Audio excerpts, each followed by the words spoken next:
Hola, soy Miguel Ángel Herrera, tengo 52 años y durante 15 años fui misionero católico en diferentes países de África.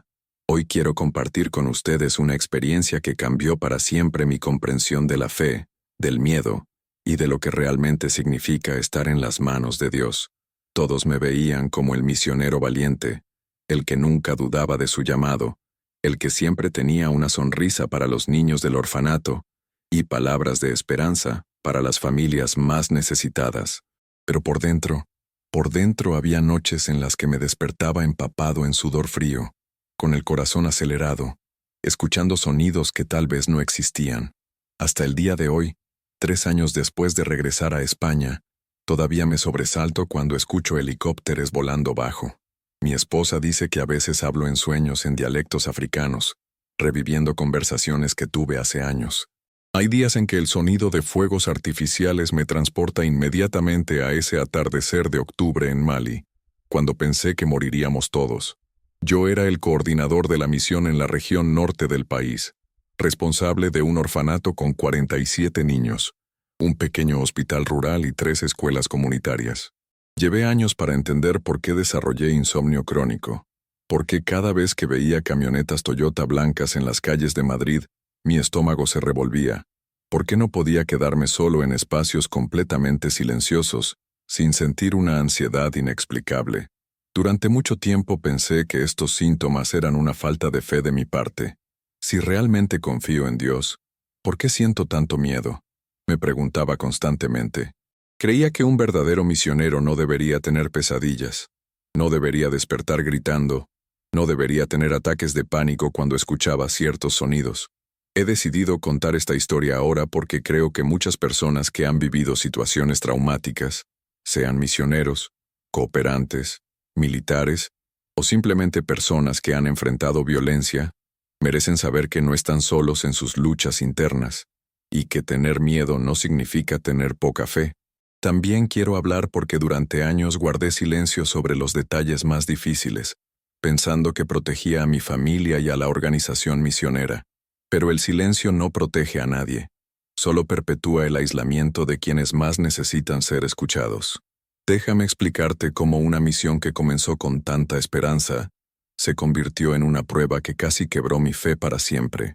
Desde el exterior, nuestra misión en Mali parecía un oasis de paz en medio de una región cada vez más inestable. Los reportes que enviábamos a España hablaban de avances increíbles. 200 niños alfabetizados ese año, 15 pozos de agua potable construidos, más de 500 familias atendidas en nuestro pequeño hospital. Los donantes europeos nos enviaban cartas emotivas hablando de lo bendecida que era nuestra labor. La comunidad local nos respetaba profundamente. Los ancianos del pueblo me llamaban Baba Miguel, Papá Miguel, y las madres traían a sus hijos enfermos confiando plenamente en nuestro equipo médico. Los domingos, nuestra pequeña iglesia de adobe se llenaba hasta el techo con fieles que caminaban kilómetros para participar en la misa. Los otros misioneros de la región nos envidiaban por la tranquilidad de nuestra zona. Ustedes tienen suerte, nos decían en las reuniones mensuales. Nosotros ya no podemos salir después del atardecer. Las agencias internacionales de cooperación nos ponían como ejemplo de cómo trabajar efectivamente en zonas de conflicto. Pero lo que no aparecía en nuestros reportes oficiales era la tensión constante que había comenzado a crecer desde hacía 2 años. Los grupos armados se acercaban cada vez más a nuestra región, y aunque no nos atacaban directamente, su presencia se sentía como una sombra que se extendía lentamente sobre todo lo que habíamos construido. Comencé a desarrollar comportamientos que no podía explicar lógicamente. Memoricé obsesivamente todas las rutas de escape de cada edificio de la misión. Sabía exactamente cuántos pasos había desde mi habitación hasta el refugio improvisado que habíamos construido en el sótano de la iglesia. Podía identificar el sonido de cada tipo de vehículo que pasaba por la carretera principal, incluso a kilómetros de distancia. Mis noches se llenaron de una vigilancia constante que no podía controlar. Dormía con la ropa puesta, con los documentos importantes y el dinero de emergencia bajo la almohada. Desarrollé un oído hipersensible. Podía escuchar conversaciones susurradas a cientos de metros, distinguir entre el llanto normal de un bebé y el llanto de terror, detectar cuando los perros del pueblo se ponían nerviosos sin razón aparente. Comencé a tener sueños perturbadores donde veía llamas consumiendo el orfanato, donde escuchaba gritos de niños que no podía alcanzar. Me despertaba con el corazón acelerado, empapado en sudor, con la necesidad compulsiva de verificar que todos los niños estuvieran bien en sus camas. Desarrollé rituales obsesivos de seguridad. Cada noche revisaba 3 veces todas las puertas y ventanas. Escondía pequeñas cantidades de agua y comida en diferentes lugares estratégicos. Enseñé a los niños más grandes juegos que en realidad eran ejercicios de evacuación, disimulados para no asustarlos. Lo más confuso era la contradicción entre mi fe y mi miedo. Durante el día predicaba sobre la confianza en la providencia divina, sobre cómo Dios protege a quienes están en su servicio. Pero por las noches, mi cuerpo temblaba de terror ante cada sonido desconocido. Me sentía culpable por tener tanto miedo cuando estaba supuestamente haciendo la obra de Dios. ¿Cómo puedo temer por mi vida cuando Cristo mismo me ha enviado aquí? Me preguntaba constantemente. Pensaba que mi ansiedad era una falta de fe, una señal de que no era digno del llamado misionero. Los otros misioneros parecían manejar mejor la situación, o al menos eso aparentaban. Durante nuestras reuniones de oración comunitarias, hablábamos de confiar plenamente en la voluntad de Dios, pero nadie mencionaba los ataques de pánico, las noches sin dormir, los planes de escape que todos habíamos elaborado en secreto. Intentaba racionalizar mis miedos como prudencia pastoral o responsabilidad por los niños, pero en el fondo sabía que algo más profundo estaba pasando. Mi cuerpo estaba registrando peligros que mi mente aún se resistía a aceptar completamente. Rezaba constantemente pidiendo valor y paz, pero parecía que mientras más oraba, más aguda se volvía mi percepción del peligro que nos rodeaba. Pero mi cuerpo sabía de cosas que mi mente aún no estaba lista para procesar. Cada síntoma era una alarma que yo no sabía interpretar, hasta que llegó aquel atardecer de octubre que cambió todo. En los últimos 6 meses antes del ataque, mis síntomas se intensificaron dramáticamente. El insomnio se volvió crónico.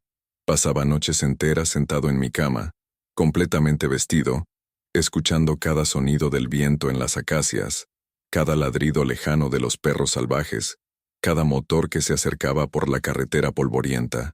Comencé a tener visiones durante las misas matutinas, no visiones místicas, sino flashbacks de escenas que aún no habían ocurrido. Veía el orfanato en llamas, escuchaba gritos de niños, sentía el olor a humo y pólvora. Tenía que disimular estos episodios apretando fuertemente el crucifijo que colgaba de mi cuello, respirando profundo y continuando con la liturgia como si nada pasara. Los dolores de cabeza se volvieron constantes. Mi estómago se contraía cada vez que veía polvo en el horizonte, porque podía significar vehículos acercándose. Desarrollé una aversión inexplicable a ciertos sonidos, el crujir de ramas secas, el sonido metálico de armas siendo cargadas. Aunque no había armas en la misión, el silencio absoluto que precede a las tormentas. Me fui alejando emocionalmente del equipo misionero y de la comunidad local. Durante las comidas comunitarias, me quedaba en silencio mientras los otros hablaban esperanzados sobre los proyectos futuros. Me sentía como si conociera un secreto terrible que nadie más podía ver, que todo lo que habíamos construido era increíblemente frágil. Dejé de participar en las salidas a las aldeas remotas. Inventaba excusas para quedarme en el complejo principal, siempre argumentando que alguien tenía que coordinar las actividades centrales. En realidad, no podía alejarme de los niños porque mi instinto me gritaba que necesitaban protección constante. Comencé a enseñar a los niños mayores habilidades de supervivencia disfrazadas como juegos educativos.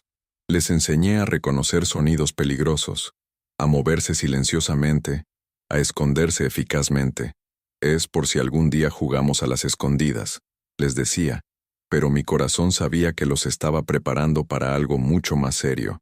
Desesperado por controlar mi ansiedad creciente, intensifiqué mis rutinas de oración. Rezaba el rosario completo cada hora durante el día. Leía los salmos de protección obsesivamente. Bendecía el perímetro del complejo cada mañana al amanecer, pidiendo a Dios que pusiera un manto de invisibilidad sobre nosotros. Creé rituales de seguridad cada vez más elaborados. Verificaba compulsivamente nuestras reservas de agua, comida y medicamentos.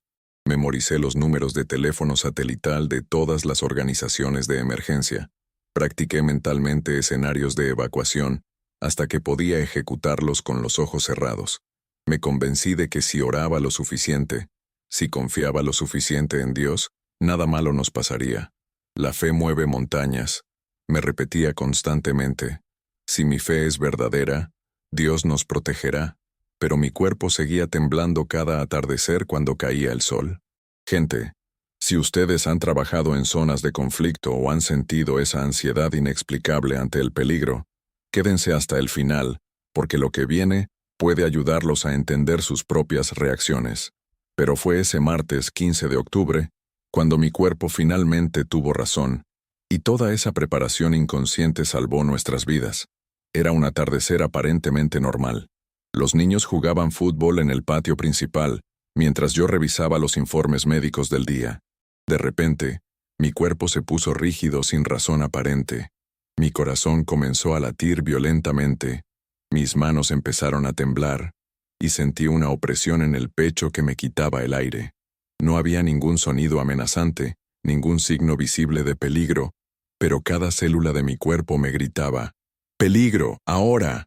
Era como si mi sistema nervioso hubiera captado señales que mi mente consciente aún no podía procesar. Corrí hacia el patio y comencé a reunir a los niños con una urgencia que ellos nunca habían visto en mí. Vamos a jugar al juego de esconderse en el sótano, les dije tratando de sonar calmado, pero mi voz temblaba. Algunos niños mayores me miraron con ojos asustados. Sabían que algo estaba mal. 15 minutos después, mientras todos estábamos agachados en el refugio improvisado del sótano de la iglesia, escuchamos el sonido que había estado temiendo durante meses. Motores acercándose rápidamente, gritos en árabe, disparos al aire. En ese momento de terror absoluto, mientras abrazaba a 3 niños pequeños que lloraban silenciosamente, algo extraordinario sucedió. Mi pánico se transformó en una claridad sobrenatural. Era como si todos los meses de ansiedad, todos los síntomas inexplicables, todas las noches sin dormir, hubieran sido una preparación divina para este momento exacto. Entendí que mi cuerpo había estado recibiendo información que mi mente racional rechazaba. Cada ritual obsesivo de seguridad, cada verificación compulsiva, cada plan de escape que había memorizado, todo tenía sentido ahora. No había estado loco, había estado siendo preparado. Mientras los hombres armados registraban los edificios arriba de nosotros, gritando y destruyendo lo que encontraban, yo experimenté algo que nunca podré explicar completamente. Vi, y uso esta palabra literalmente, figuras luminosas rodeando nuestro escondite. No eran alucinaciones del miedo, era una presencia tan real como los niños que tenía en mis brazos. Una paz inexplicable me invadió. No era la ausencia del miedo, sino la presencia de algo más poderoso que el miedo. Por primera vez en meses mi corazón dejó de latir aceleradamente. Mis manos dejaron de temblar. Sabía, con una certeza que trascendía la lógica, que estaríamos bien. Durante las 6 horas que permanecimos escondidos, mientras escuchábamos los sonidos de destrucción arriba, experimenté la presencia de Dios de una manera que nunca había conocido en mis años de seminario o en mis oraciones más fervorosas. No era el Dios distante de la teología, sino una presencia inmediata, protectora, casi tangible. Los niños también lo sintieron. Dejaron de llorar gradualmente y comenzaron a susurrar oraciones espontáneas en sus lenguas nativas. Algunos dijeron después que habían visto personas brillantes cuidándonos. Los más pequeños se quedaron dormidos en mis brazos con una tranquilidad que desafiaba la lógica de la situación. Entendí que todos mis miedos anteriores no habían sido falta de fe, habían sido preparación divina. Dios no me había abandonado durante esos meses de ansiedad. Me había estado entrenando, fortaleciendo mi intuición, preparando mi cuerpo y mi espíritu para proteger a estos niños. Cuando finalmente escuchamos silencio arriba, cuando el último motor se alejó en la distancia, supe que había vivido un milagro. No solo el milagro de haber sobrevivido, sino el milagro de entender que la fe verdadera no elimina el miedo, lo transforma en sabiduría protectora. Respiré profundo, abracé a todos los niños que pude, y susurré las palabras que cambiarían mi comprensión de la fe para siempre. Gracias, Dios mío, por haberme dado oídos para escuchar el peligro y ojos para ver a tus ángeles. Si esta historia los está conmoviendo, dejen un like porque necesito saber que no estoy solo al compartir estos milagros. Después del ataque, todo cambió drásticamente. La organización misionera nos evacuó inmediatamente a la capital, y desde allí, de regreso a España. Algunos colegas me felicitaron por haber salvado a los niños con mi intuición. Otros, especialmente los superiores administrativos, cuestionaron por qué no había reportado antes las señales de peligro que aparentemente había detectado. La reacción de mi familia fue mixta. Mi esposa me abrazó llorando de alivio, pero también con una ira que tardé en comprender. ¿Por qué nunca me contaste lo mal que lo estabas pasando?, me reclamó. ¿Por qué tuve que enterarme de tu ansiedad cuando ya casi te matan? Mis padres, orgullosos de su hijo misionero, no sabían cómo procesar que su héroe de la fe había estado viviendo en terror constante durante meses. La organización misionera me ofreció apoyo psicológico, pero inicialmente lo rechacé. Fue un milagro de Dios. Insistía. No necesito terapia cuando tengo fe. Pero las pesadillas empeoraron al regresar a España. Despertaba gritando los nombres de los niños del orfanato, convencido de que los había abandonado, de que estaban en peligro. Durante las sesiones de debriefing con otros misioneros evacuados de la región, descubrí que no había sido el único en experimentar esos síntomas premonitorios. Padre Antonio, que trabajaba en una misión a 50 kilómetros de la nuestra, me confesó llorando. Yo también tenía insomnio desde hacía meses. También hacía planes de escape compulsivamente. Pensé que estaba perdiendo la fe. Hermana Magdalena, una monja española que había trabajado en Chad, describió síntomas idénticos a los míos. Desarrollé una hipervigilancia inexplicable. Podía detectar peligros que otros no veían. Durante años pensé que era paranoia, hasta que vivimos nuestro propio ataque. Descubrimos que había un patrón. Muchos misioneros experimentados desarrollan una especie de intuición de supervivencia que se manifiesta como ansiedad, insomnio y comportamientos hipervigilantes. El cuerpo sabe antes que la mente, me explicó el psicólogo especializado en trauma que finalmente acepté ver. La terapia fue reveladora. Aprendí que lo que yo había interpretado como falta de fe era, en realidad, sabiduría corporal. Tu sistema nervioso estaba procesando información sutil, cambios en el comportamiento de la comunidad local, alteraciones en los patrones normales, señales que tu mente consciente no podía interpretar, pero que tu cuerpo registraba perfectamente, me explicó el terapeuta. Por primera vez alguien me dijo, no estabas paranoico, no estabas perdiendo la fe, estabas siendo protegido por un instinto que Dios mismo puso en ti para cuidar de esos niños. Esas palabras me liberaron de meses de culpa autodestructiva. El grupo de apoyo con otros misioneros y cooperantes fue fundamental. Allí pude hablar abiertamente de los ángeles que había visto, sin que nadie cuestionara mi salud mental o mi fe. Los milagros y el trauma pueden coexistir, me dijeron. Dios puede protegerte y puedes necesitar sanación emocional al mismo tiempo. Finalmente entendí que no estaba loco, que no había perdido la fe. Había sido un instrumento de protección divina, y eso incluía sanar las heridas que esa experiencia había dejado en mi alma. La terapia especializada en trauma fue un proceso gradual pero transformador. Aprendí a distinguir entre ansiedad patológica y intuición protectora. No todas mis reacciones de alerta eran trauma. Algunas seguían siendo sabiduría corporal que debía respetar, no suprimir. Tardé un año completo en poder dormir una noche entera sin despertarme, verificando que las puertas de casa estuvieran cerradas. El día que logré dormir 8 horas consecutivas, desperté llorando de gratitud. Pequeñas victorias como esa se convirtieron en mis puntos de referencia. La primera vez que pude escuchar helicópteros sin que mi corazón se acelerara. La primera vez que pude estar en un espacio completamente silencioso sin sentir pánico. La meditación contemplativa, diferente de la oración obsesiva que practicaba en Mali, me ayudó enormemente. Aprendí a estar presente con mis emociones sin juzgarlas como falta de fe. Desarrollé una nueva relación con el miedo, no como enemigo de la fe, sino como información que mi cuerpo me proporciona. Integré mi experiencia mística con los ángeles en mi nueva comprensión de la espiritualidad. No necesitaba elegir entre el milagro y el trauma. Ambos habían sido reales. Ambos habían sido parte del plan de Dios para proteger a esos niños. Hoy trabajo como capellán en un centro de atención a refugiados en Madrid. Mi experiencia en Mali, tanto el trauma como el milagro, me permite conectar profundamente con personas que han huido de situaciones violentas. Yo también viví eso. Puedo decirles sinceramente cuando me cuentan sobre sus pesadillas, su hipervigilancia, sus miedos inexplicables. Todavía tengo días difíciles. Ciertos sonidos, motores acelerando, gritos en lenguas árabes, silencio absoluto, pueden transportarme instantáneamente a aquel sótano en Mali. La diferencia es que ahora sé qué hacer con esas reacciones. Tengo herramientas. Tengo una comunidad de apoyo y, sobre todo, tengo una fe que integra tanto el milagro como la humanidad de mis miedos. He vuelto a África 3 veces desde entonces, pero ahora como coordinador de programas de apoyo psicológico para misioneros. Ayudo a otros a reconocer que la ansiedad y la intuición protectora no son incompatibles con la fe profunda. Mi matrimonio se fortaleció cuando aprendí a compartir mis luchas internas.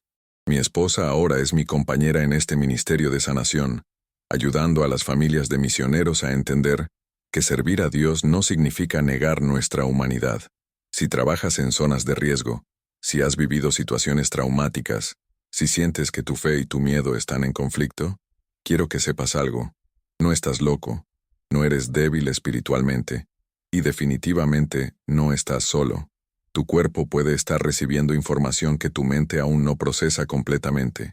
Los ángeles que vi en aquel sótano siguen rodeándome, pero ahora entiendo que también me acompañan en la terapia, en los grupos de apoyo, en las noches difíciles cuando las pesadillas regresan. Si tú o alguien que conoces trabaja en zonas de conflicto o ha vivido experiencias traumáticas, busca ayuda especializada. No tengas que cargar solo con el peso de proteger a otros. Mereces sanar tanto como aquellos a quienes sirves. Hoy sé que mi cuerpo nunca me mintió. Me protegió y protegió a esos niños. Los ángeles fueron reales, pero también lo fue mi necesidad de sanación. Ambas verdades pueden coexistir en el corazón de alguien que sirve a Dios con toda su humanidad. Esa es la fe más auténtica que he conocido.